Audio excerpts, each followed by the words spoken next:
Você sabe como um mouse óptico, o mouse mais comum na modernidade, é capaz de mover seu cursor de forma extremamente precisa, usando como referência apenas uma luzinha de LED? O processo pode parecer um truque de mágica, entretanto tem um funcionamento extremamente intuitivo. Para compreender este processo, primeiramente é necessário entender que, para computar a posição do cursor, o mouse óptico utiliza de principalmente três ferramentas: um LED, uma lente e um sensor óptico, em que todos eles em conjunto formam o sistema de aquisição de imagem. O sistema funciona da seguinte forma: o LED geralmente é acoplado a uma construção de plástico, confeccionada de forma que os raios de luz emitidos pelo LED do mouse sejam refletidos e refratados dentro da construção, até que todos os raios fiquem em um ângulo em relação à superfície de apoio e saiam pela abertura embaixo do mouse. Essa superfície de apoio irá refletir em direção à lente do mouse os raios de luz do LED. Porém, em função do material da superfície de apoio e o ângulo de incidência da luz, o raio refletido criará uma imagem diferente da emitida originalmente. Essa imagem será similar a um mapa topográfico da superfície, que geralmente só é completamente plana ao olho humano. Entretanto, ao se incidir a luz sobre ela, é criado sombras e diferenças graças à característica montanhosa dos materiais. Inclusive, por esse motivo, alguns mouses não funcionam em superfícies de vidro ou outros materiais que são extremamente uniformes.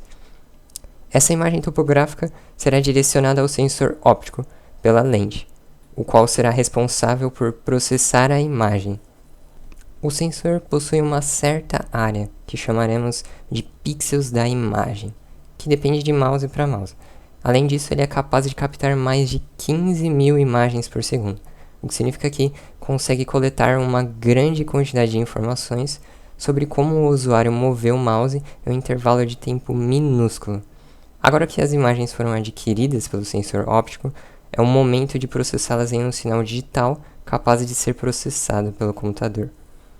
O sinal digital é gerado a partir da comparação entre duas imagens subsequentes. Contudo, comparar essas imagens de forma a determinar um sinal digital que movimenta o cursor não é uma tarefa simples. Dentro do chip do sensor óptico existe uma unidade de processamento de sinais digitais, na qual reside um algoritmo que vai ser responsável por comparar cada uma das imagens subsequentes entre si. O algoritmo funciona da seguinte maneira. Por simplicidade, digamos que um sensor óptico possui 16 pixels de área.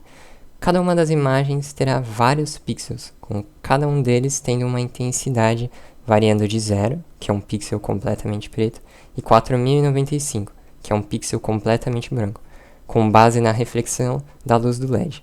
Além disso, existe uma diferença de mais ou menos uns 50 microsegundos de quando a primeira imagem foi captada em relação à segunda. Então, o processador vai fazer uma diferença entre cada um dos pixels da segunda imagem e da primeira imagem, o que vai criar uma nova imagem, que é a imagem de diferença. Se a diferença entre as imagens não for uma imagem nula, o processador moverá a segunda imagem e fará a diferença entre elas, até que chegue finalmente na imagem nula. Esse movimento efetuado pelo processador na segunda imagem é em si o movimento horizontal e vertical efetuado pelo usuário, que será transformado em um sinal digital para o computador.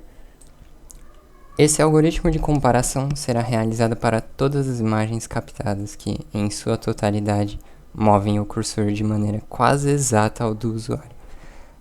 E vale a pena dizer que também existe o mouse óptico infravermelho, o qual tem um funcionamento similar ao do LED de luz visível. No caso, a maior diferença entre os dois é que não é necessário a construção de plástico no infravermelho, permitindo um mouse mais ergonômico. Além disso, a diferença entre a qualidade dos mouses se dá principalmente na resolução do sensor óptico utilizado, dado pelo tamanho dele, a proporção de imagens por segundo e os algoritmos utilizados para se gerar o sinal digital. Porém, todos funcionam sobre os mesmos fundamentos de análise de imagem.